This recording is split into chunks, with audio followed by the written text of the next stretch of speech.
สบายดีท่านผู้ชมที่เคารพสบายดีท่านผู้ชมต้อนรับท่านเข้าสู่การรายงานข่าวภาคค่ำประจำวันจากห้องข่าวโทรภาพแห่งชาติลาวข่าวภาคค่ำประจำวันพฤหัสที่27สิงหาคม2026กับพวกเฮาทั้งสองจินดาศรีภาลาพร้อมด้วยข้าพเจ้าอาโนมาลัทธิดาลามภาษามือในมื้อนี้อยู่กับศรีพระจันทร์ท้องจันทร์พร้อมด้วยเสียงย่างเยย่างท่านผู้ชมที่เคารพข่าวภาคค่ำทันเบ็ดนี้พาท่านผู้ชมไปติดตามรับชมข่าวท้องถิ่นไปเริ่มที่ข่าวสุดฝึกอบรมสร้างกลไกการประสานงานของคณะคุ้มครองป่าไม้บ้านครั้งที่1อยู่ที่เมืองขวาแขวงพงสาลีโดยการเป็นประธานร่วมของทานวงเดือนภูมิธรรมรองประธานคณะกรรมการปกครองเมืองผู้สนำของเขตเศรษฐกิจคันเมืองท่านนางเล็กยืนดำรงห้องรองการกสิกรรมและสิ่งแวดล้อมประธานทีมงานผู้ประสานงานคันเมืองประธานคณะกรรมการปกครองตะแสงทีมงานครูฝึกของสมาคมพัฒนาไม้ปองและเครื่องป่าของดงต่างนาบ้านและคณะคุ้มครองป่าไม้บ้าน11บ้านเป้าหมายของโครงการสวรรค์เข้าร่วมท่านวงเดือนภูมิธรรมรองประธานคณะกรรมการปกครองเมืองผู้สนำของเขตเศรษฐกิจคันเมืองได้มีคำเห็นกล่าวว่าป่าไม้เป็นทรัพยากรธรรมชาติที่มีความสำคัญอย่างยิ่งต่อวิถีชีวิตการเป็นอยู่และระบบนิเวศของบ้านเฮาถึงอย่างไรก็ตามการคุ้มครองและปกปักรักษาป่าไม้ให้มีความยืนยงนั้นบ่สามารถสำเร็จได้โดยบุคคลใดบุคคลหนึ่งหรือภาคส่วนใดภาคส่วนหนึ่งเท่านั้นมันเรียกร้องให้มีกลไกการประสานงานที่แข็งแกร่งและแจ้งมีประสิทธิภาพเพื่อเชื่อมโยงการเฮ็ดเวียกระหว่างคณะคุ้มครองป่าไม้บ้านอำนาจการปกครองทีมงานลาดตระเวนประชาชนภายในบ้านตลอดฮอดบ้านไกลเฮือนเคียงและเจ้าหน้าที่คันเมืองสุดฝึกอบรมกลไกการประสานงานของคณะคุ้มครองป่าไม้บ้านในคราวนี้บรรดานักสำนักกรจะได้ร่วมกันทบทวนแผนกิจกรรมในเดือนกุมภาพันธ์และรับรองบรรดาบริมาสิทธิ์กิจกรรมเรียนรู้เกี่ยวกับหางกลไกการประสานงานและคณะกรรมการคุ้มครองป่าไม้บ้านขั้นที่2เฮ็ดเวียกเป็นกลุ่มโดยต่างหน้าจากแต่ละบ้านสร้างแผนที่เพื่อกำหนดผลิตภัณฑ์ไม้ปองและเครื่องป่าของดองในแต่ละกลุ่มบ้านโดยผ่านการจัดบริมาสิทธิ์ทบทวนบรรดาข้อมูลเกี่ยวกับการสร้างต่างกลุ่มผู้ผลิตการกำหนดพละบทบาทและโครงหางจุดการประสานงานของกลุ่มผู้ผลิตหางกฎระเบียบการและแผนการเฮ็ดเวียกของกลุ่มผู้ผลิตฝึกฝนการคิดไหลค่าใส่จ่ายการกำหนดราคาและการสนทนากับผู้เก็บซื้อสินค้าพ่อค้าตกลงให้ดีรับรองตารางกิจกรรมและความรับผิดชอบของกิจกรรมฝึกอบรมในระยะที่2สุดฝึกอบรมกลไกการประสานงานของคณะคุ้มครองป่าไม้ครั้งที่1จะดำเนินเป็นเวลา2วันแต่วันที่25-26สิงหาคม2026จึงจะสำเร็จพิธีเปิดการเรียนการสอนกฎหมายสั้นต้น3เดือนให้พนักงานนำพาคุ้มครองห้องการอ้อมข้างเมืองหนองแฮดแขวงเสียงขวางที่ห้องประชุมของเมืองหนองแฮดโดยการเป็นเกียรติของความและเป็นประธานของท่านหนอยิงยาต้องเยืนยะเกาห้องเลขาพักเมืองประธานคณะกรรมการปกครองเมืองและท่านนางบัววันวงเวียงคำห้องหัวหน้าแผนกยุติธรรมแขวงมีคณะประจำพักเมืองกรรมการพักเมืองหัวหน้าห้องหัวหน้าองค์การคณะประธานตาแสงโอมข้างเมืองและผู้สงคุณวุฒิตลอดฮอดนักเรียนเข้าร่วมจังพร้อมเพียงจากนั้นท่านเฮียบียาจงสือกรรมการพักเมืองหัวหน้าองค์การยุติธรรมเมืองก็ได้ผ่านแผนการดำเนินการเรียนการสอนกฎหมายสั้นต้นระบบ3เดือนให้แก่พนักงานนำพาคุ้มครองของเมืองและพนักงานตาแสงไปในเมืองแม่นจะเริ่มจะตั้งปฏิบัติแต่วันที่26สิงหาคม2026เป็นต้นไปซึ่งมีผู้เข้าเรียนทั้งหมด37ท่านหญิง8ท่านซึ่งจะมีวิชาเรียนทั้งหมด37วิชา30หน่วยกิจ450ชั่วโมงจุดประสงค์ของการเรียนในครั้งนี้ก็เพื่อเป็นการสืบต่อพันธุ์ขยายมติเก้าขององค์คณะภาคแขวงมติกองประชุมใหญ่ครั้งที่14ขององค์คณะภาคเมืองหนองแฮดและคำสั่งแนะนำของรัฐมนตรีกระทรวงยุติธรรมในการเพิ่มทวีต่อเวียกงานยุติธรรมภาคฐานการสร้างความรับรู้ทางด้านกฎหมายให้แก่พนักงานนำพาคุ้มครองของเมืองและพนักงานตาแสงภายในเมืองรับรู้และเข้าใจเพื่อนำไปชี้นำพาและจะตั้งปฏิบัติกฎหมายอย่างมีประสิทธิภาพในโอกาสนี้เพื่อเฮ็ดให้การเรียนการสอนได้ดำเนินไปอย่างมีประสิทธิภาพนั้นท่านนางบัววันวงเวียงคำของหัวหน้าแผนกยุติธรรมแขวงก็ได้มีคำเห็นท่านได้ยกให้เห็นถึงความหมายความสำคัญของการเรียนการสอนกฎหมายชั้นต้นในครั้งนี้ จากนั้นท่านหนอยิงยาต้องเจอเหียเกาห้องเลขาพรรคเมืองประธานคณะกรรมการปกครองเมืองก็ได้มีคำเห็นกล่าวเปิดการเรียนการสอนกฎหมายสั้นต้นอย่างเป็นทางการพร้อมนี้ก็ได้มีคำเห็นท่านได้แสดงความสมเสยต่อนักเรียนและครูอาจารย์ที่ได้ตัดสินใจดำเนินการเรียนการสอนในครั้งนี้พร้อมทั้งยกให้เห็นถึงความสำคัญของกฎหมายต่อการคุ้มครองและพัฒนาเศรษฐกิจสังคมทางเรียกร้องมายังครูอาจารย์และนักเรียนที่เข้าเรียนในครั้งนี้จงพร้อมกันศึกษาค้นคว้าแลกเปลี่ยนบทเรียนให้ลึกซึ้งเพื่อประกันให้การเรียนครั้งนี้มีผลสำเร็จและมีประสิทธิภาพคณะบริหารงานสาวหนุ่มประชาชนปฏิบัติลาวและบริษัทโตโยต้าลาวได้นำเอาเครื่องอุปโภคบริโภคไปมอบให้ประชาชนที่ได้รับผลกระทบจากภัยน้ำท่วมอยู่ที่แขวงหลวงน้ำทาคณะสาวหนุ่มประชาชนปฏิบัติลาวและบริษัทโตโยต้าลาวได้นำเอาเครื่องอุปโภคบริโภคเครื่องใส่ในครัวเรือนประกอบมีน้ำดื่ม100แพ็คมีไวๆ15แก๊สปลากระป๋อง15แพ็คสบู่อาบน้ำ10แก๊สและเสื้อชูชีพ20ผืนในนั่นเครื่องของบริษัทโตโยต้าลาว250รายการรวมมูลค่าทั้งหมด200กว่าล้านกีบโดยการกล่าวมอบของทานสุริยาเกี่ยวพิลาวงศ์รองเลขาศูนย์กลางสาวนมประชาชนปฏิบัติลาวมีผู้ต่างหน้าจากบริษัทโตโยต้าลาวกล่าวรับโดยทานวงมณีเพื่อประสากรรมการประจำภาคแขวงรองประธานคณะกรรมการปกครองแขวงหลวงน้ำทาตลอดฮอดแขนงการที่เกี่ยวข้องเข้าร่วมพร้อมเดียวกันอยู่ที่บ้านน้ำดีเมืองและแขวงหลวงน้ำทาคณะศูนย์กลางสาวนมประชาชนปฏิบัติลาวบริษัทโตโยต้าลาวได้ลงมอบเครื่องช่วยเหลือประชาชน2บ้านที่ถูกผลกระทบภัยพิบัติน้ำท่วมกระทันหันในวันที่11สิงหาคม2026คือบ้านน้ำดีและบ้านป่าปัวทั้ง2บ้านแม่นมีครอบครัวที่ได้รับผลกระทบบ้านละ28หลังคาเรือนเป็นต้นแม้นไหนาหัวสวนสัตว์เลี้ยงพาหนะรับใช้และเรือนซานได้รับความเปเพและเสียหายในการมอบเครื่องในครั้งนี้มีทานสุริยาแก้วพิลาวงศ์รองเลขาศูนย์กลางสาวนมประชาชนปฏิบัติลาวและทานวงมณีเพื่อประสากรรมการประจำภาคแขวงรองประธานคณะกรรมการปกครองแขวงหลวงน้ำทาท่านบุญคงพิมพ์สอนกรรมการภาคแขวงเลขาภาคเมืองหลวงน้ำทามีผู้ต่างหน้าจากบริษัทโตโยต้าลาวแขนงการที่เกี่ยวข้องของแขวงและเมืองคณะองค์การปกครองบ้านตลอดฮอดประชาชน2บ้านที่ถูกผลกระทบเข้าร่วมรับเครื่องโอกาสดังกล่าวบริษัทเลียวกงยังได้มอบเงินช่วยเหลือให้ครอบครัวที่ได้รับผลกระทบหนักจำนวน6ครอบครัวละ1ล้านกีบโอกาสดังกล่าวคณะทีมงานศูนย์กลางสาวนมประชาชนปฏิบัติลาวและบริษัทโตโยต้าลาวยังจะได้ลงช่วยเหลือผู้ประสบภัยน้ำท่วมอยู่เมืองสิงห์ตืมอีกประธานคณะกรรมการป้องกันชาติป้องกันความสงบแขวงคำมวลเคลื่อนไหวเยี่ยมยามและเฮ็ดเวียกอยู่กองบัญชาการทหารเมืองนากายท่านไสสนาโคตรภูธรกรรมการศูนย์กลางภาคเลขาคณะบริหารงานภาคแขวงประธานคณะกรรมการป้องกันชาติป้องกันความสงบแขวงคำมวลพร้อมด้วยการนำคันแขวงได้ลงเคลื่อนไหวเยี่ยมยามและเฮ็ดเวียกอยู่เมืองนากายโดยมีท่านนางบัวกาแก้วมณีกรรมการภาคแขวงเลขาคณะบริหารงานภาคเมืองนากายพร้อมด้วยการนำเมืองและคณะกองบัญชาการทหารเมืองให้การต้อนรับอย่างอบอุ่นในโอกาสนี้คณะกองบัญชาการทหารเมืองนากายได้รายงานถึงสภาพการจัดตั้งกำลังพลและผลงานการปฏิบัติหน้าที่ในระยะผ่านมากองบัญชาการทหารเมืองนากายประกอบมี5แผนกการและ1กองร้อยขึ้นกับมี28แขนงการ4หมวดและ11หมู่ด้านเวียกงานชายแดนเมืองนากายมีหลักหมายชายแดนจำนวน38หลักหมายมีเขตรับผิดชอบยาว92กิโลเมตรโดยมีกองห้อยชายแดน311เป็นกำลังรับผิดชอบสภาพชายแดนระดับชาติโดยเฉพาะชายแดนลาวเวียดนามประชาชน2ฝ่าย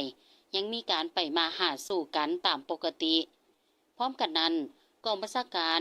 ยังได้รายงานถึงผลงานอันพ้นเด่นในการปฏิบัติหน้าที่ผ่านมา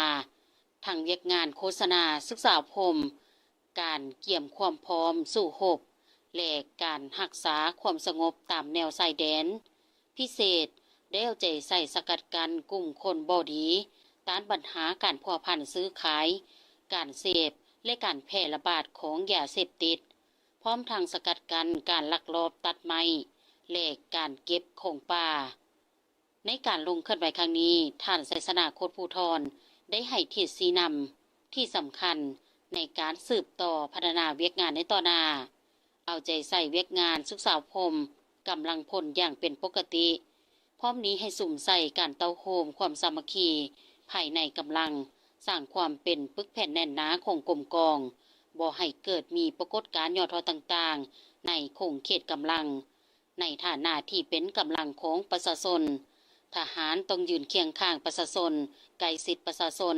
รับฟังความทุกข์สุขและร่วมกันแก้ไขปัญหาต่างๆของประชาชนอีกด้านหนึ่งท่านยังเน้นให้กองบัญชาการเอาใจใส่ดูแลและพัฒนาชีวิตการเป็นอยู่ของกำลังและครอบครัวให้ดีขึ้นให้สามารถกุมกินการลงเคลื่อนไหวครั้งนี้นับเป็นอีกหนึ่งโอกาสสำคัญในการติดตามรับฟังสภาพตัวจริงในการเคลื่อนไหวครั้งนี้ท่านพร้อมด้วยการนำขันแขวงยังได้นำเอาเครื่องบริโภคอุปโภคอุปกรณ์กีฬา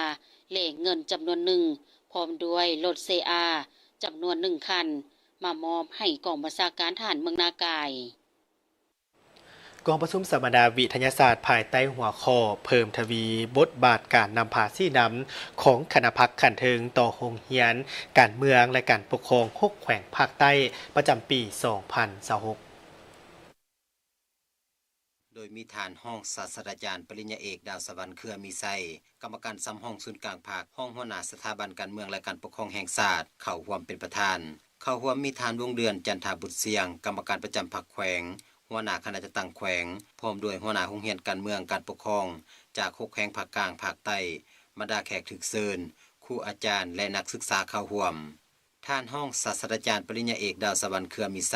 กรรมการซ้ำห้องศูนย์กลางภาคห้องเลขาคณะบริหารงานรัฐห้องหัวหน้าสถาบันการเมืองและการปกครองแห่งชาติกล่าวว่ากองประชุมสัมมนาวิทยาศาสตร์ภายใต้หัวข้อเพิ่มทวีบทบาทการนำพาสีนำขององค์คณะพรรคขันเทิงต่อโรงเรียนการเมืองและการปกครอง6แขวงภาคใต้เป็นหัวข้อที่มีความหมายความสำคัญทางด้านทฤษฎีและด้านพฤติกรรมสูงซึ่งรวมมี6หัวข้อย่อยเป็นหัวข้อที่ปิ่นอ้อมหัวข้อใหญ่หับใส่หัวข้อใหญ่โดยมีการแต่งตั้งให้นักวิทยาศาสตร์ของแต่ละโรงเรียนการเมืองและการปกครองของแต่ละแขวงลงลึกค้นคว้าแต่ละปัญหาเฉพาะด้วยวิธีการประสิทธิ์ปัญหาที่แตกต่างกันและได้นำใส่วิธีการค้นคว้าวิเคราะห์ใจแยกอย่างเป็นระบบสมควรเพื่อสิให้เห็นปัญหาทางด้านทฤษฎีพฤติกรรมพร้อมทั้งสอกให้เห็นปัญหาของยุ่งยากสิ่งท้าทายและขอเสนอแนะในการแก้ไขปัญหาอย่างสมเหตุสมผลแทดเหมาะกับความเป็นจริงจากนั้นตั้งหน้าโรงเรียนแต่ละแห่งก็ได้ขึ้นผ่านหัวข้อสำคัญในการนำพาสีนำเพื่อแลกเปลี่ยนบทเรียนและพร้อมกันค้นหาแนวทางในการเสริมสร้างบทบาทของคณะพรรคต่อเวียกงานของโรงเรียนการเมืองและการปกครองใน6แขวงภาคใต้ตามหัวข้อสัมมนาให้ดีขึ้นกว่าเก่าจะพาทุกท่านมาฮู้จักกับตลาดสายฟอง999ท่านผู้ชมที่เคารพตลาดสายฟอง999มีบทบาทสำคัญโดยการสร้างขึ้นเพื่อส่งเสริมการค้าขายและสร้างอาชีพให้แก่ประชาชนเมืองหาดสายฟองนครหลวงเวียงจันทน์โดยมีที่ตั้งเหมาะสมและมีพ่อค้าแม่ค้าเข้ามาจำหน่ายสินค้าอยู่ตลาดแห่งดังกล่าวหลายประเภทเพื่อเป็นการประกอบส่วนให้แก่การพัฒนาเศรษฐกิจสังคมของเมืองหาดสายฟองให้มีการเติบใหญ่ขยายตัวและมีการพัฒนาที่ยืนยงตลาดสายฟอง999เป็นตลาดสดสร้างขึ้นเพื่อส่งเสริมสาวค้าขายสร้างโอกาสในการประกอบอาชีพและประกอบส่วนพัฒนาเมืองหาดสายฟองให้มีความเจริญเติบโตและมีการพัฒนาอย่างยืนยงติดพันกับแผนพัฒนาเศรษฐกิจของเมืองหาดสายฟองท่านนางสอยสุดาอินเมืองไซเจ้าของตลาดสายฟอง999ได้กล่าวต่อทีมข่าวโทรภาพแห่งชาติลาวาตลาดสายฟอง999เป็นตลาดสดเป็นการส่งเสริมการผลิตและจำหน่ายผลิตภัณฑ์โดยได้เริ่มเปิดให้แม่ค้าสาวขายนำเอาสินค้ามาวางจำหน่ายโดยบ่เสียค่าในเบื้องต้นแต่วันที่19กรกฎาคมเป็นต้นมาเห็นว่ามีความคึกคืนและมีผลตอบรับได้ดีในวันที่9กันยายน2026จะเปิดให้บริการอย่างเป็นทางการ นั่นพวกเขาเองกับมีจุดประสงค์อยากแก้ไขเนาะแก้ไขกันไขเครื่องซักซ้ายอันนี้มันเป้าหมายที่1อันที่2เป้าหมายที่2ก็คือแบบลดพรการจอดรถซักซ้ายตามแคมทางเนาะอีกใกล้ๆนี่ก็คือเขาจะเปิดเทอมเข้าเรียนแล้วฉะนั้นก็คิดว่าคันท่าเดินนั่นแถบท่านาแรกนี้นะยังจอดรถซักซ้ายซื้อเครื่องขายเครื่องซักซ้ายแบบนี้ก็คือว่าจะเกิดอุบัติเหตุนะหลายขึ้นฉะนั้นเพื่อลดพรตัวนี้เขาจะต้องได้มีตลาดใหญ่จังซี่เพื่อเต้าโฮมให้พ่อแม่ประชาชนเพิ่นมาขายเครื่องสถานที่แห่งนี้แล้วก็มันก็เป็นท่าแห้งเพราะว่าติดใกล้โรงเรียนแดค่ะนะพ่อแม่ผู้ปกครองมารับลูกก็จะได้ซื้อเครื่องอยู่สถานที่แห่งนี้การบริการของพวกเราอยู่ในสถานที่ตลาดของพวกเรานี่ก็ถือว่าเกือบว่าครบวงจรเนาะคือภาคใต้มือนี่อีโบดนก็จะมาเปิดสาขาธนาคาร GDB อยู่อันนี้แล้วก็ทางหน้านี่ก็มีบ่อนสากรถไฟฟ้าเนาะอันนี้ก็เพื่อตอบโจทย์กับตามแนวทางของพรรคเฮาเนาะคือลดพรการนำเข้าของน้ำมันเสื้อไฟเฮาแนมเห็นทิศทางเพราะว่าอยู่ในตลาดของพวกเฮานี่เห็นพ่อค้าสาวขายบางท่านที่ว่าเพิ่นมีหน้าห้านอยู่นี่เพิ่นเน้นขายเครื่องออนไลน์มานำเนาะอันนี้ก็เป็นการเชื่อมโยงยุคดิจิตอลค่ะนะเฮาก็ดีหลายที่ว่าเพิ่นขายดีเฮาก็ดีใจนำอยู่ในนี้ก็มีมังไม้มีเครื่องแห้งมีอาหารการกินเป็นต้นกับแม่นเครื่องปลาของดงเนาะเพื่อพันธัญญาหารเฮาเน้นส่งเสริมอาหารการกินอยู่ในตลาดแห่งนี้เป็นตลาดสดมีเนื้อที่กว้างขวางมีสิ่งอำนวยความสะดวกต่างๆเช่นสถานที่จอดรถที่กว้างขวางสามารถรองรับชาวค้าขายได้เป็นจำนวนหลายปัจจุบันมีแม่ค้าสาวขายนำเอาสินค้าที่หลากหลายประเภทนำเข้ามาวางขายอย่างคึกคืนโดยได้จัดแบ่งเขตสินค้าอย่างเป็นระบบเพื่อความเป็นระเบียบเรียบร้อยเป็นต้นเขตขายเครื่องแห้งเขตขายอาหารทะเลซีนปลาและอื่นๆนอกนั้นยังมีเขตอาหารและเครื่องดื่มหรือฟู้ดคอร์ทไว้ให้บริการแก่ลูกค้าเปิดให้บริการแต่วันจันทร์ถึงวันอาทิตย์เริ่มเวลา 4:00 ถึง 21:00 พร้อมนี้ภายในตลาดยังมีจุดสากรถไฟฟ้าไว้ให้บริการแก่ลูกค้าเติมอีกในนามที่เราเป็นผู้ประกอบการเนาะก็คือเจ้าของตลาดแน่นอนเราก็ยังให้พ่อแม่ประชาชนโดยเฉพาะชาวเมืองหาดทรายฟองของพวกเราก็คือชาวนครหลวงเวียงจันทร์ได้กลายมาทางนี้กันมาแวะซื้อมาอุดหนุนพ่อค้าสาวขายเนาะส่งเสริมผลิตภัณฑ์ลาวของคนลาวของพวกเราปลูกกับแม่นปลูกอยู่มหาดทรายฟองของพวกเราโดยเฉพาะแม่นเขตบ้านหอมเนาะพวกเราเปิดตลาดตั้งแต่ 4 โมงเช้าฮอด 10 โมงกลางคืนถือว่าเราก็มีครบขนาดเนาะถ้าได้ไปได้มาก็มาจับจ่ายซื้อสอยได้ส่วนนี้เปิดตลาดใหม่เพิ่นก็มีโปรโมชั่นแม่ค้าสาวขายเพิ่นก็ลดและก็แถมอย่างนั้นแล้วแรกแจกแถมเต็มที่ก็อยากให้มาลองสัมผัสเบิ่งเจ้าอยากขอเชิญชวนพ่อค้าแม่ค้าสาวค้าขายให้มาจับจองเข้ามาในสถานที่เขาได้พบวงจรตอบสนองแม่ค้าเบิดทุกคนตอบสนองประชาชนมาซื้อเครื่องสะดวกสบายตลาดเขาอำนวยความสะดวกทุกสิ่งทุกอย่างราคาตลาดเฮานี่แม่นสภาการค้าเมืองเพิ่นคุ้มครองเจ้าทั้งตลาดเฮาก็มีระเบียบสำหรับแม่ค้าถ้าว่าขายเกินราคาทางเพิ่นก็มาลงติดตามแล้วมาปรับใหม่ก็บ่ให้เอาเปรียบประชาชนมาซื้อเครื่อง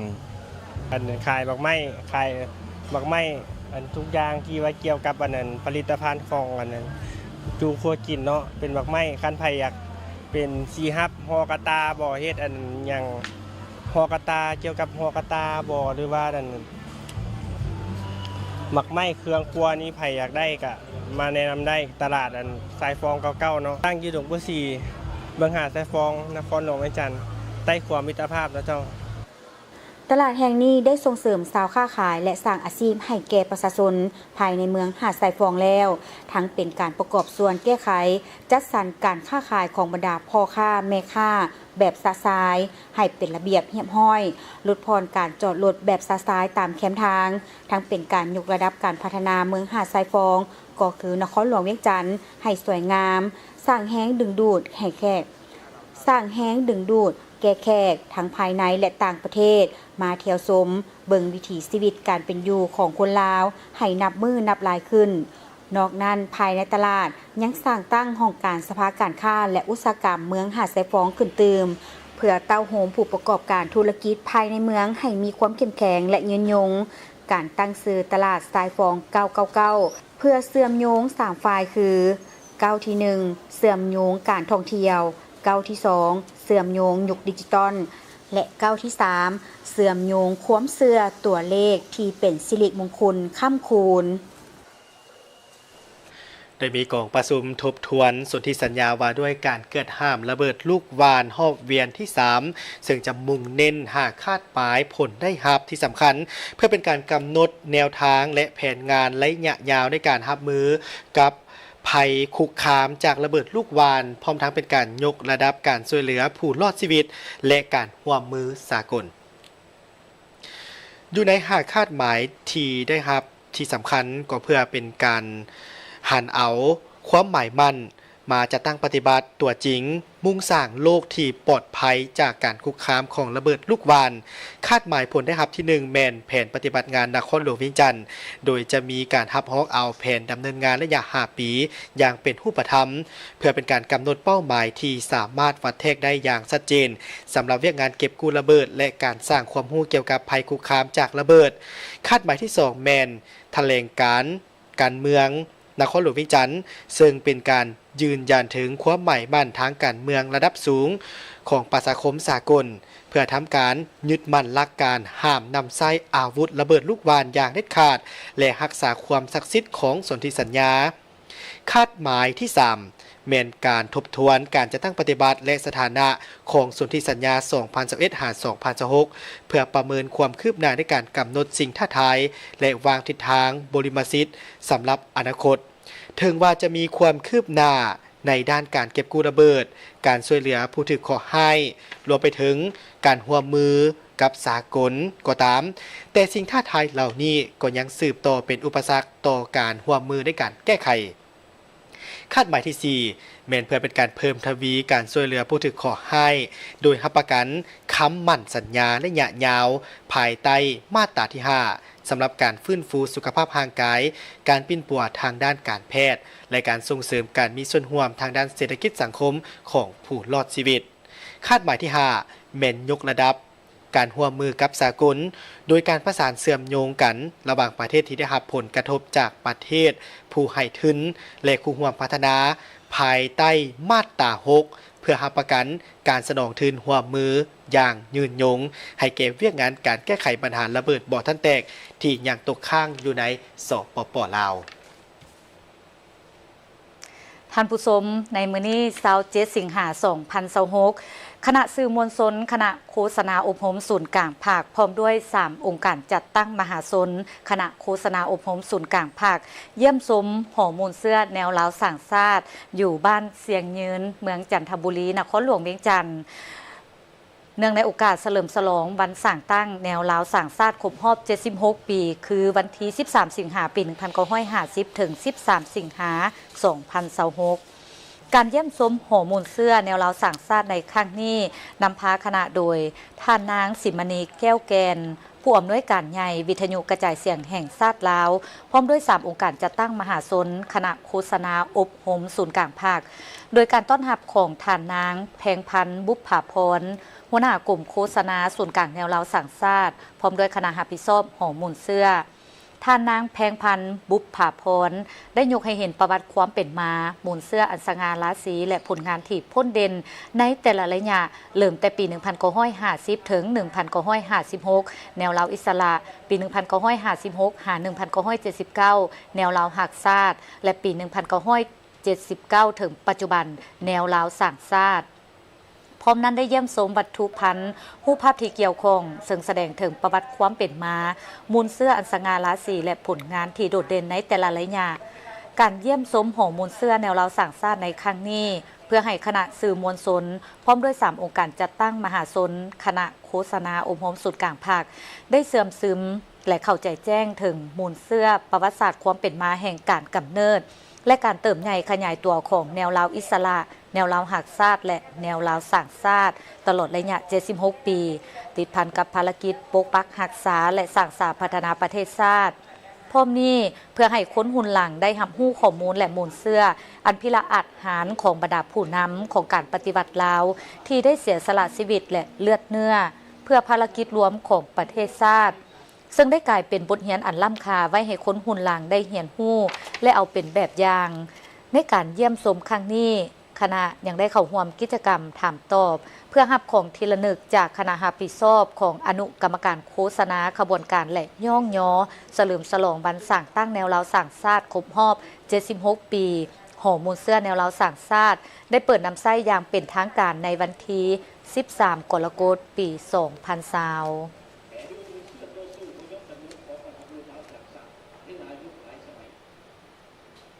ท่านผู้ชมที่เคารพจากนี้ไปพวกเขาจะพักกันก่อนหลังเคารพธงชาติกลับมาที่ตามรับชมการนำเสนอข่าวได้เติมอีกซึ่งพวกเขายังมีหลายข่าวที่น่าสนใจมานำเสนอเช่นว่าข่าวนี้ได้มีการจัดฝึกอบรมเกี่ยวกับการสกัดกั้นและการต้านอัคคีภัยอยู่ที่ห้องว่าการสำนักงานนายกรัฐมนตรีพร้อมโดยข่าวที่น่าสนใจหลายข่าวมานำเสนออีกจักหน่อยกลับมาที่ตามรับชมโรคหัวใจสามารถเกิดขึ้นกับไผได้แน่ข้อยคิดว่ามีแต่คนสูงอายุเท่านั้นที่เป็นโรคหัวใจโรคหัวใจเกิดขึ้นกับคนตุ้ย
ทุ่งชาติลาว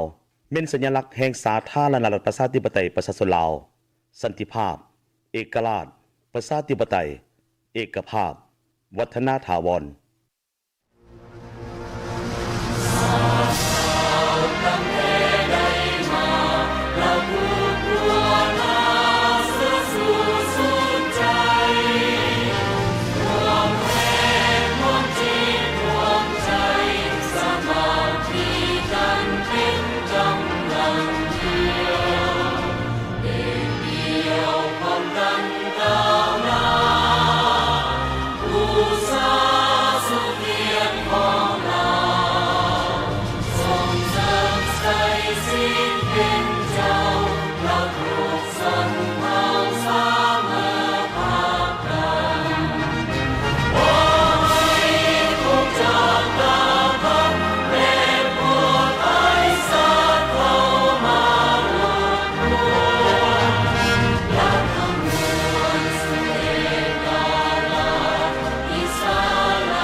กลับมาติดตามรับชมการนำเสนอข่าวจากห้องข่าวโทรภาพแห่งชาติลาวต่อ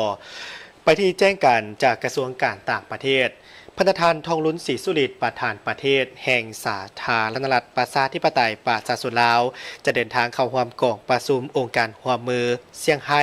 บวกคู่ร่วมเจรจาในวันที่31สิงหาหาวันที่1กันยายน2026ที่บิเกกเกียร์กิสถานและเยี่ยมยามสาธารณรัฐกาซัคสถานอย่างเป็นทางการในวันที่3หาวันที่4กันยายน2026พันธทานทองลุ้นศรีสุริตประธานประเทศแห่งสาธารณรัฐประชาธิปไตยประชาชนลาวจะเดินทางเข้าร่วมกองประชุมองค์การร่วมมือเซี่ยงไฮ้พวกคู่ร่วมเจรจาในวันที่31สิงหาหาวันที่1กันยายน2026ที่บิเกกเกียร์กิสถานหลังจากนั้นโดยตอบสนองตามการเสื้อเสริญของพันธทานกาซิมโจมาสโตกาเยฟประธานาธิบดีแห่งสาธารณรัฐกาซัคสถานพันธทานทองลุ้นศรีสุริตประธานประเทศแห่งสาธารณรัฐประชาธิปไตยประชาชนลาวจะนำพาคณะผู้แทนขั้นสูงของสาธารณรัฐประชาธิปไตยประชาชนลาวเดินทางเยี่ยมยามสาธารณรัฐกาซัคสถานอย่างเป็นทางการในวันที่3หาวันที่4กันยายน2026เพื่อสืบโตฮัดแน่นสายพพันธ์มิตรภาพในการร่วมมือระหว่าง2ประเทศให้ยืนยงมาต่อที่โทรเลขแสดงความเห็นใจจากการนำคันสูงของลาวถึงคู่ห่วมตำแหน่งสาธารณรัฐประชาชนจีนต่อเหตุการณ์ภัยพิบัติที่เกิดขึ้นในเมื่อวานนี้26สิงหาคม2026อยู่เขตปกครองตนเองสีจ้างโดยมีเนื้อในว่าถึงสหายหลีเสียงกรรมการประจำกลุ่มการเมืองศูนย์กลางพรรคคอมมิวนิสต์จีนนายกรัฐมนตรีแห่งสาธารณรัฐประชาชนจีนข้าพเจ้าได้รับทราบด้วยความเศร้าสลดใจต่อเหตุการณ์ภัยพิบัติที่เกิดขึ้นในวันที่26สิงหาคม2026อยู่เขตปกครองตนเองสีจ้างอาจได้สร้างความเสียหายต่อชีวิตและทรัพย์สินของประชาชนพื้นฐานโครงล่างได้รับผลกระทบมีผู้สูญหายเป็นจำนวนหลายในนามพรรครัฐบาลและประชาชนลาวก็คือในนามส่วนตัวข้าพเจ้าขอแสดงความเห็นอกเห็นใจและเศร้าสลดใจอย่างสุดซึ้งมายังสหายและผ่านสหายไปยังพรรครัฐบาลและประชาชนจีนอ้ายน้องโดยเฉพาะครอบครัวผู้ประสบเคราะห์ให้ของเขตปกครองตนเองสีจ้างในครั้งนี้ด้วยข้าพเจ้าเชื่อมั่นอย่างนักแน่นว่าภายใต้การซี่นำพาและด้วยความเอาใจใส่ช่วยเหลืออย่างใกล้ชิดของบรรดาสหายการนำขั้นส่วนกลางก็คืออำนาจการปกครองท้องถิ่นสาธารณรัฐประชาชนจีนจะสามารถผ่านพาความยุ่งยากในครั้งนี้และฟื้นฟูกลับสู่สภาพปกติโดยไวสอนไซสีพันดอนกรรมการกรมการเมืองศูนย์กลางพรรคประชาชนปฏิวัติลาวนายกรัฐมนตรีแห่งสาธารณรัฐประชาธิปไตยประชาชนลาวพร้อมนี้สหายท้องสวรรค์พรหมวิหารกรรมการศูนย์กลางพรรครองนายกรัฐมนตรีกระทรวงการต่างประเทศก็ได้ทรงโทรเลขแสดงความเห็นใจถึงคู่ร่วมตำแหน่งสาธารณรัฐประชาชนจีนต่อเหตุการณ์ภัยพิบัติที่เกิดขึ้นในวันที่26สิงหาคม2026อยู่เขตปกครองตนเองสีจ้างโทรเลขแสดงความเห็นใจจากพันธทานทองสวรรค์พรหมวิหารรองนายกรัฐมนตรีกระทรวงการต่างประเทศแห่งสาธารณรัฐประชาธิปไตยประชาชนลาวต่อเหตุการณ์ความเสียหายที่เกิดจากเหตุการณ์ภัยพิบัติทางธรรมชาติอยู่ที่เมืองราซูวาและเมืองนูวากตสาธารณรัฐประชาธิปไตยสหพันธ์เนปาลในวันที่26สิงหาคม2026ที่ผ่านมาพันธทานซีซีคานานรัฐมนตรีกระทรวงการต่างประเทศแห่งเนปาลข้าพเจ้ารู้สึกโศกเศร้าเป็นอย่างยิ่งที่ได้รับข่าวทราบว่าเกี่ยวกับความเสียหายที่เกิดจากเหตุการณ์ภัยพิบัติทางธรรมชาติอยู่ที่เมืองราซูวาและเมืองนูวากตแห่งสาธารณรัฐประชาธิปไตยสหพันธ์เนปาลในวันที่26สิงหาคม2026ที่ผ่านมาซึ่งได้สร้างความเสียหายต่อกับชีวิตและทรัพย์สินของประชาชนเนปาลเป็นจำนวนหลวงหลายที่ดำรงชีวิตอยู่ในขงเขตดังกล่าว ต่างหน้าให้แก่รัฐบาลและประชาชนแห่งสาธารณรัฐประชาธิปไตยประชาชนลาวก็คือในนามส่วนตัวข้าพเจ้าขอแสดงความเห็นใจและเศร้าสลดใจเป็นอย่างยิ่งมายังพันธทานและผ่านพันธทานไปยังรัฐบาลและประชาชนแห่งสาธารณรัฐประชาธิปไตยสหพันธ์เนปาลโดยเฉพาะก็เป็นครอบครัวผู้ถือขอให้และผู้ที่ได้รับผลกระทบจากภัยพิบัติในครั้งนี้ข้าพเจ้าเชื่อมั่นว่าภายใต้การนำพาและเอาใจใส่อย่างเต็มส่วนของรัฐบาลประชาชนเนปาลจะสามารถผ่านพาความยุ่งยากและฟื้นฟูเขตที่ได้รับผลกระทบจากภัยพิบัติจากธรรมชาติในครั้งนี้ให้กลับคืนสู่สภาพปกติโดยไวด้วยความเคารพและนับถืออย่างสูงท้องสวรรค์พรหมวิหารรองนายกรัฐมนตรีกระทรวงการต่างประเทศแห่งสาธารณรัฐประชาธิปไตยประชาชนลาวมาเบิงผลคำตัดสินของศาลของรัฐบาลกลางสหรัฐอเมริกาเกี่ยวกับมาตรการวีซ่าต่อ75ประเทศในวันที่21สิงหาคม2026ผู้พิพากษาศาลรัฐบาลกลางสหรัฐอเมริกา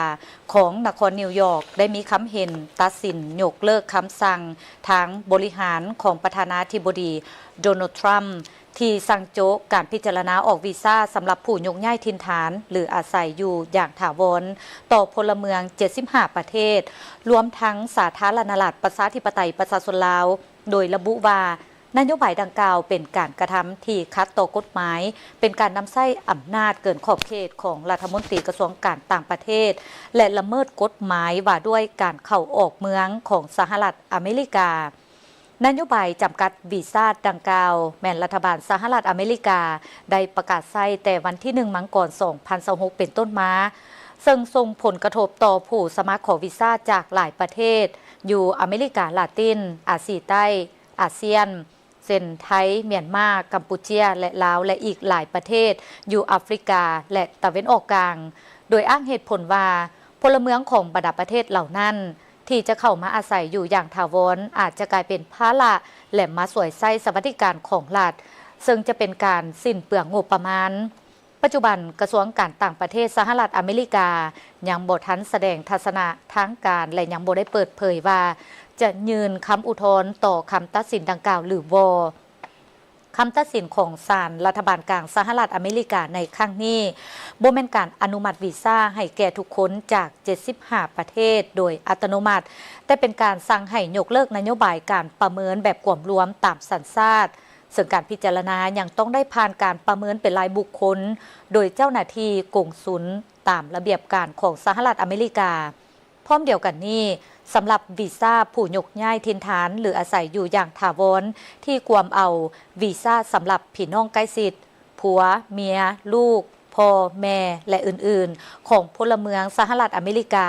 หรือผู้อาศัยอยู่อย่างถาวรก็คือผู้ถือบัตรเขียววีซ่าแรงงานนักเซลล์ซานนักลงทุนและนักธุรกิจแม้นสามารถยื่นคำร้องขอวีซ่าได้ภายหลังที่มีคำตัดสินของศาลแต่เนื่องจากยังบ่ทันมีทัศนะทางการจากรัฐบาลอเมริกาจึงยังบ่ทันมีความจะแจ้งว่าคำตัดสินนี้ใช้ได้อย่างเด็ดขาดและบ่รวมทั้งสาธารณรัฐประชาธิปไตยประชาชนลาวที่นอนอยู่ใน19ประเทศที่เคยถูกจำกัดวีซ่าเต็มรูปแบบในก่อนหน้านี้หรือบ่เช่นวีซ่าเยี่ยมยามท่องเที่ยวนักเรียนนักศึกษาและโครงการแลกเปลี่ยนสาธารณรัฐประชาธิปไตยประชาชนลาวยังถูกจำกัดอย่างเต็มรูปแบบนับแต่ต้นปี2026เป็นต้นมาฉะนั้นพ่อแม่ประชาชนลาวควรมีสติและควรสืบต่อติดตามการแจ้งการอย่างเป็นทางการของกระทรวงการต่างประเทศอเมริกาเกี่ยวกับปัญหาดังกล่าวในตอนเช้าของวันที่27สิงหาคม2026คณะป้องกันภายในห้องว่าการสำนักงานนายกรัฐมนตรีได้ร่วมกับกลุ่มตำรวจสกัดกั้นและต้านอัคคีภัยกระทรวงป้องกันความสงบได้ฝึกอบรมเกี่ยวกับเรื่องงานสกัดกั้นและต้านอัคคีภัยให้แก่พนักงานห้องว่าการสำนักงานนายกรัฐมนตรีการฝึกอบรมเกี่ยวกับการสกัดกั้นและต้านอัคคีภัยให้แก่พนักงานห้องว่าการสำนักงานนายกรัฐมนตรีภายใต้การเป็นประธานของทานค้ำผาพิมพ์สอนรองรัฐมนตรี ห้องหัวหน้าห้องว่าการสำนักงานนายกรัฐมนตรี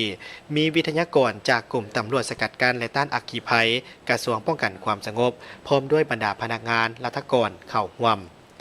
การฝึกอบรมเพื่อให้พนักงานรัฐกรภายในห้องว่าการสำนักงานนายกรัฐมนตรีได้รับรู้และเข้าใจเกี่ยวกับข้อมูลพื้นฐานทางด้านทฤษฎีและพฤติกรรมตัวจริงในการสกัดกั้นและต้านอัคคีภัยเป็นต้นแบบวิธีป้องกันความเสี่ยงต่างๆการแจ้งเตือนเทคนิคการมอดไฟที่ถึงวิธี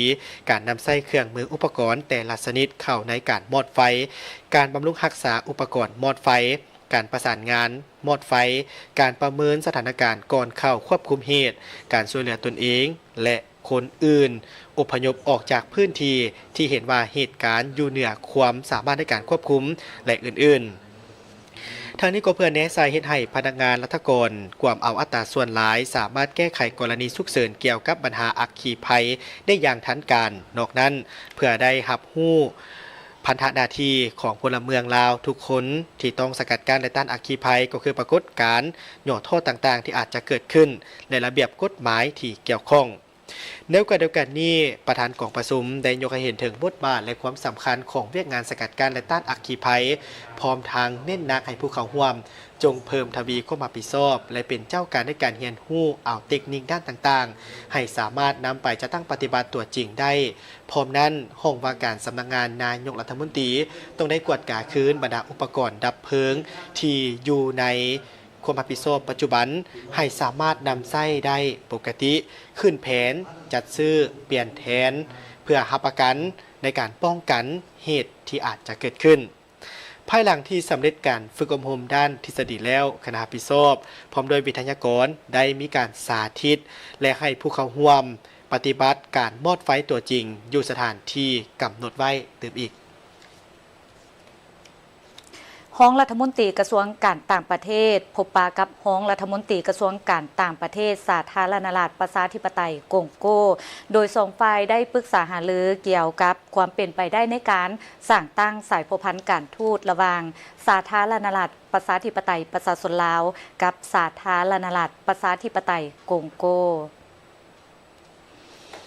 ในเมื่อวานนี้26สิงหาคม2026ที่กระทรวงการต่างประเทศท่านอนุภาพวงศ์หน่อแก้วรองรัฐมนตรีกระทรวงการต่างประเทศได้พบปะกับท่านคริสปี้บันดูพันซูรองรัฐมนตรีกระทรวงการต่างประเทศผู้รับผิดชอบเวียกงานฟรังโกโฟนีของสาธารณรัฐประชาธิปไตยกงโกพร้อมด้วยคณะในโอกาสเดินทางมาเยี่ยมยามและเฮ็ดเวียกอยู่สาธารณรัฐประชาธิปไตยประชาชนลาวแต่วันที่25-27สิงหาคม2026โอกาสดังกล่าวนี้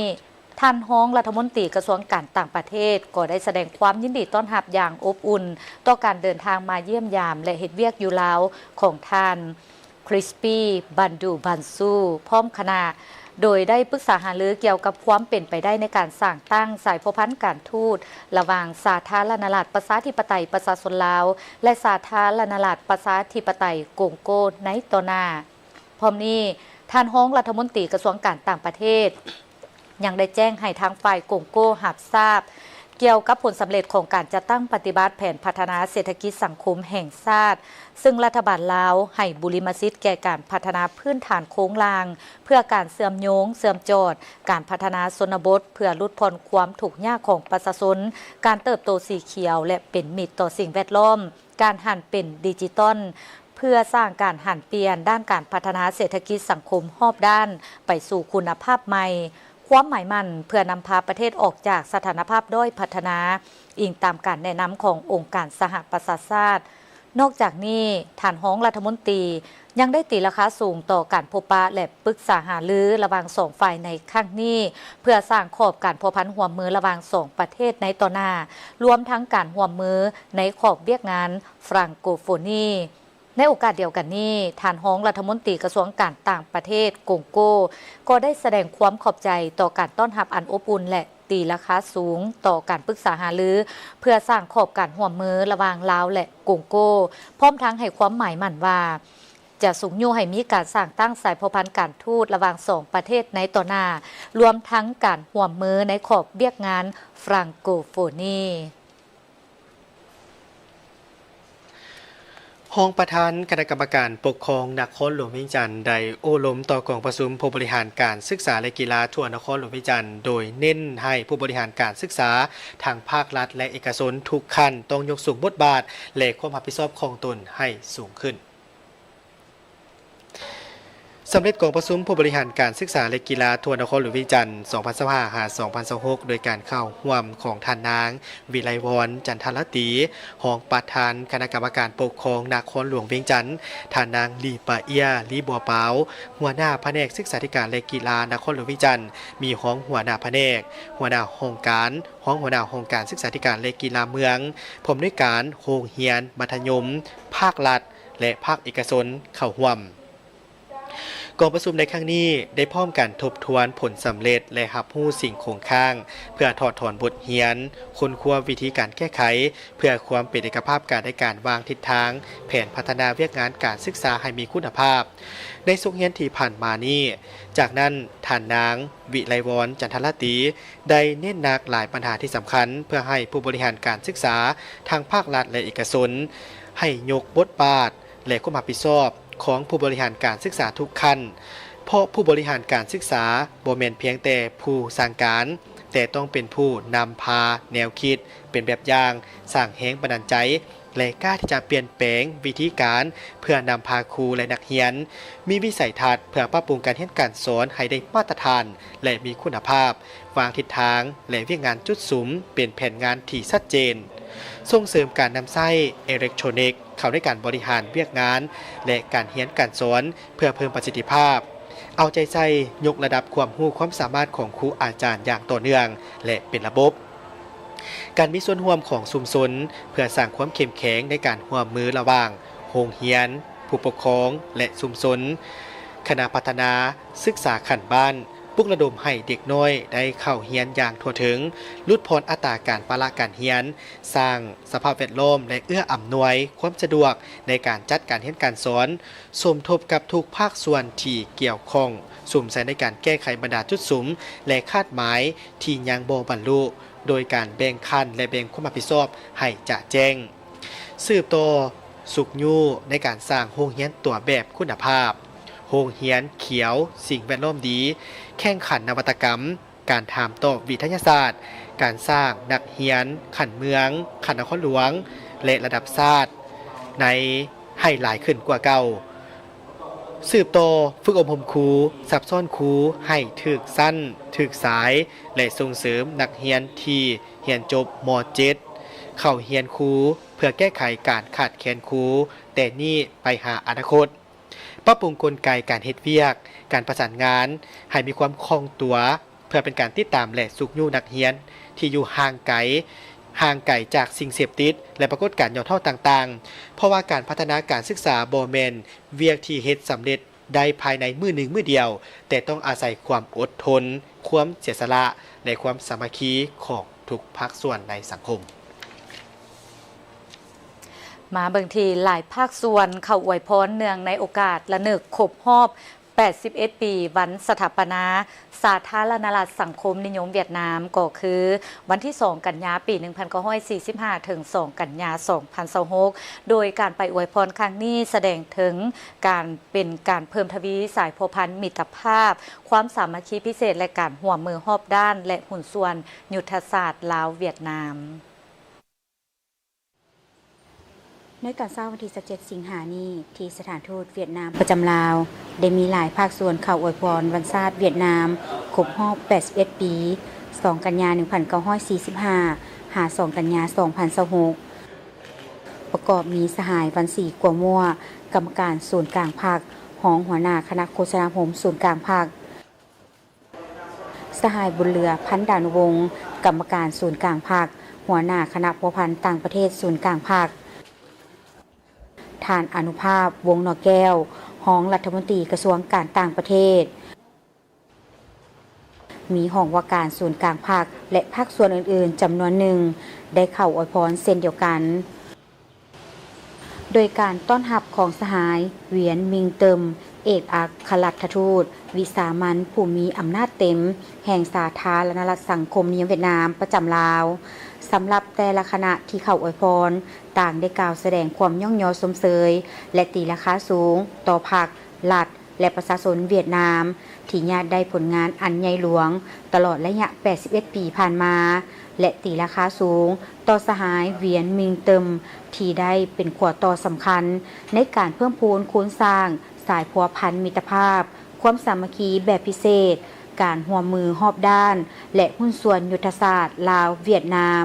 ในขงเขตเวียกงานของสองประเทศได้มีการพัวพันร่วมมือกันลงลึกและมีมากผลดีขึ้นเป็นก้าวพร้อมนี้บรรดากระนำฝ่ายลาวได้ถือเอาโอกาสดังกล่าวอวยพรให้ทานทูตพร้อมด้วยพนักงานภายในสถานทูตจงมีสุขภาพแข็งแรงมีพลานามัยที่สมบูรณ์และประสบผลสำเร็จในหน้าที่เวียกงานทุกประการสหายเวียนมิงเติมได้แสดงความต้อนรับอย่างอบอุ่นต่อคณะพรรคคณะนำที่มาอวยพรเนื่องในโอกาสระลึกครบรอบ81ปีวันสถาปนาสาธารณรัฐสังคมนิยมเวียดนามในครั้งนี้ที่เป็นการแสดงถึงการเพิ่มทวีสายพัวพันมิตรภาพความสามัคคีแบบพิเศษการร่วมมือรอบด้านและหุ้นส่วนยุทธศาสตร์ลาวเวียดนามอ้ายน้องที่มีมูลเสื้อมาแต่ดนนานแล้วนั้นให้นับมือแตกดอกออกผลยิ่งขึ้นสหายเวียนมิงเติมยังได้รายงานให้ฮู้เกี่ยวกับการเติบใหญ่ขยายตัวของเวียดนามตลอดระยะ81ปีผ่านมาในนั้นได้ยกให้เห็นการพัวพันร่วมมือของสองประเทศลาวเวียดนาม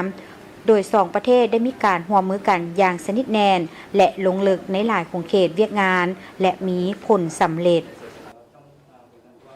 จะเข้าภายในต่อไปเชิญทานติดตามรับชมการนำเสนอข่าวต่างประเทศพร้อมด้วยข่าวกีฬา